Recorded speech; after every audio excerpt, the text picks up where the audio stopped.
সবাইকে স্বাগত জানাই নতুন আরেকটি ভিডিওতে। এই মুহূর্তে যে আপডেটটি দিকে আমরা নজর রাখবো সেটি হচ্ছে মাদ্রাসার গ্রুপ ডি মামলার শুনানির সম্পূর্ণ বাংলায় ব্যাখ্যা। সদ্য রেজাল্ট প্রকাশিত গ্রুপ ডি নিয়োগ মামলায় আজ কি নির্দেশ দিলেন মাননীয় বিচারপতি অমৃতা সিনহা। ৭৩,৯৭৮ জনের পরীক্ষা কি বৈধ, সে বিষয়ে বৈধ কিনা, তারা প্যানেলে ইনক্লুডেড থাকবে কিনা, তার বিস্তারিত ব্যাখ্যা থাকবে এই ভিডিওর মধ্যে। তো চলুন বিস্তারিত আমরা জেনে নিই। তার আগে বলে রাখবো বন্ধুরা, যারা চ্যানেলে নতুন আছেন অবশ্যই একটু সাবস্ক্রাইব করে রাখার অনুরোধ রইল। তো কলকাতা হাইকোর্টে আজ 18 সেপ্টেম্বর 2024 তারিখে 41 নম্বর সিরিয়ালে মাদ্রাসা সার্ভিস কমিশনের গ্রুপ ডি নিয়োগ সংক্রান্ত যে গুরুত্বপূর্ণ মামলাটি আজ শুনানি ছিল 41 নম্বর সিরিয়ালে, যার পিটিশনার ছিলেন হাফিজুল হক।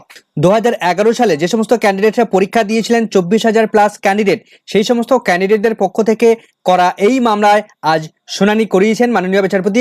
খুব সামান্য শুনানি হয়েছে বলা যেতে পারে।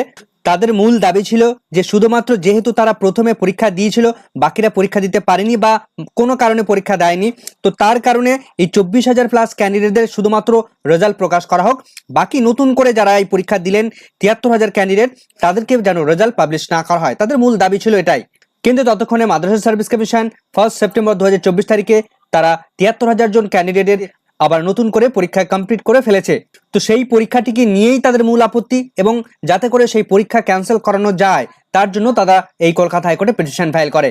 তো গত 10 সেপ্টেম্বর মাননীয় বিচারপতি অমৃতা সিনহা তিনি গুরুত্বপূর্ণ নির্দেশ দিয়েছিলেন যে যাতে করে এই মাদ্রাসা সার্ভিস কমিশন আগে সমস্ত ক্যান্ডিডেটদের রেজাল্ট পাবলিশ করুক, তারপরে তিনি বিস্তারিত শুনবেন, এমনটা তিনি নির্দেশ দিয়েছিলেন।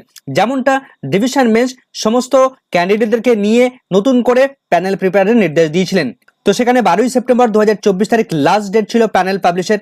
তো যে যথারীতি মাননীয় বিচারপতি অমৃতা সিনহা সেটাই নির্দেশ দিয়েছিলেন যে এই নির্ধারিত সময়ের মধ্যে 12 তারিখের মধ্যেই তাদের রেজাল্ট পাবলিশ করতে হবে। তো সেই মতো মাদ্রাসা সার্ভিস কমিশন তারা ইতিমধ্যে রেজাল্ট পাবলিশ করে দিয়েছে এই 73,000 প্লাস এবং 24,000 প্লাস অল ক্যান্ডিডেটদেরকে নিয়েই, অর্থাৎ পুরনো ক্যান্ডিডেট যারা পরীক্ষা দিয়েছিলেন এবং নতুন ক্যান্ডিডেট যারা পরীক্ষা দিয়েছিলেন প্রত্যেকের রেজাল্ট তারা পাবলিশ করেছে। এবং এই মামলার পিটিশনারদের দাবি অ্যালাউ করা হবে কি হবে না, অর্থাৎ এই 73,000 জনের যে পরীক্ষা সেই পরীক্ষা বাতিল হবে কি হবে না সেটা পরবর্তী দিন ফিক্সড করবেন বা পরবর্তী দিন শুনানি করিয়ে তিনি একটা সিদ্ধান্তে আসবেন। অর্থাৎ 18 তারিখ পরবর্তী শুনানির ডেট তিনি ঘোষণা করেছিলেন, এবং আজকের ডেটেই এই 73,000 জনের পরীক্ষা ভ্যালিড কিনা সেটা কিন্তু তিনি নির্ধারণ করবেন বলেছিলেন। পিটিশনারদের দাবি ছিল যে 73,000 জনের নতুন করে পরীক্ষা নেওয়া যাবে না। তো মাদ্রাসা সার্ভিস কমিশন তারা যুক্তি দেখিয়েছিল যে কেন তারা পরীক্ষা নিতে চায়, যে তারা যে 3টি হাফে পরীক্ষা নিয়েছিল, 3টি সেশনে পরীক্ষা নিয়েছিল, তো ফার্স্ট সেশনের পরীক্ষার অ্যান্সার কি পরবর্তী 2টি সেশনের অ্যান্সার কি হিসেবে চালু করা হয়েছিল বা এভালুয়েশন করা হয়েছিল। তো এই টেকনিক্যাল এররের জন্য তারা কিন্তু এই 73,000 ক্যান্ডিডেটদেরকে অর্থাৎ সবাইকে আবার নতুনভাবে সুযোগ দিল। তো আজকের শুনানির শুরুতেই 41 নম্বর সিরিয়ালে যখন শুনানির জন্য ডাকা হয়েছে তখন মাদ্রাসা সার্ভিস কমিশনের লয়ার তিনি আজ উপস্থিত ছিলেন, কিন্তু অন্যদিকে পিটিশনারদের পক্ষ থেকে কোনো লয়ার সেই সময় উপস্থিত ছিলেন না। তো মাননীয় বিচারপতি অমৃতা সিনহা তিনি বললেন যে পিটিশনারদের লয়ার কোথায়, তাকে কল করুন।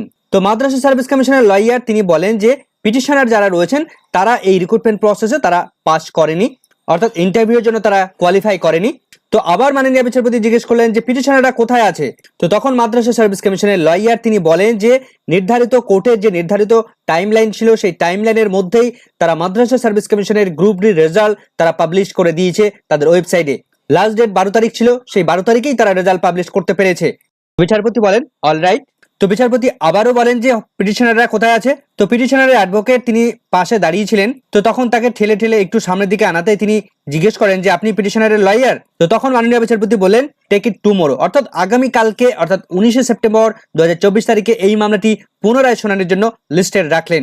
তারপর মাদ্রাসা সার্ভিস কমিশনের লয়ার তিনি বলেন যে মাই লর্ড, আদার এডিশনাল একটা পার্টি তারা এই মামলার সঙ্গে অ্যাড হতে চায়, তাদের সমস্ত ডকুমেন্টস তাদের সমস্ত ফাইলগুলো এই আমার কাছে জমা করেছে। তো মাননীয় বিচারপতি বলেন এটা আপনার কাছে রেখে দিন, আমি জানি না এরা লিস্টে অলরেডি লিস্টেড হয়েছে কিনা। তো তার লয়ারের তিনি প্রশ্ন করেন যে এটা কি লিস্টেড হয়েছে। তো তিনি কিছু একটা উত্তর দিতে যাচ্ছিলেন, তখন মাননীয় বিচারপতি বললেন ঠিক আছে আমি কালকে এটা বিস্তারিত দেখে নেব।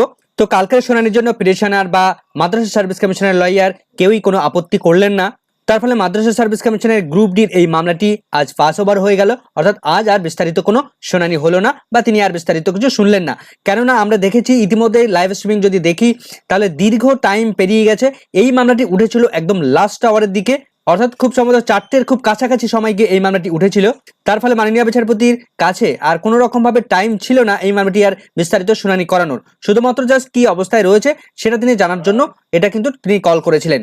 তো আজ পিটিশনারদের পক্ষ থেকে যিনি লয়ার ছিলেন তিনি কিন্তু সামনাসামনি আসার কোনো ইচ্ছে প্রকাশ করেননি, বা এই মামলাটি যে একটু শুনানি করাবেন বা কিছু বক্তব্য রাখবেন তেমন কিছু তার ইচ্ছে প্রকাশ আমরা দেখতে পেলাম না।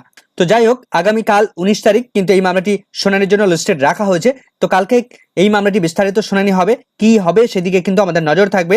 তো 24,000 জনের পক্ষ থেকে করা এই মামলাটি আজ এইরকম শুনানি হয়েছে।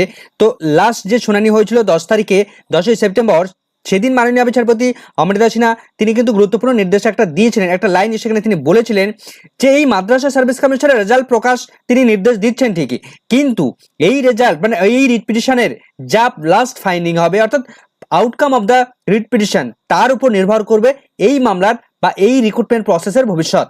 অর্থাৎ পরবর্তীতে যদি দেখা যায় কোনো রকম ভাবে টার্ন পরিবর্তন হচ্ছে বা এই 24,000 জন কোনো রকম ভাবে জিতে যাচ্ছে, তাহলে সেক্ষেত্রে কিন্তু এই 73,000 জনের মধ্য থেকে যারা পাস করেছেন তারা বিপদে পড়তে পারেন। আবার সেটা মামলার ভবিষ্যতের উপর নির্ভর করছে।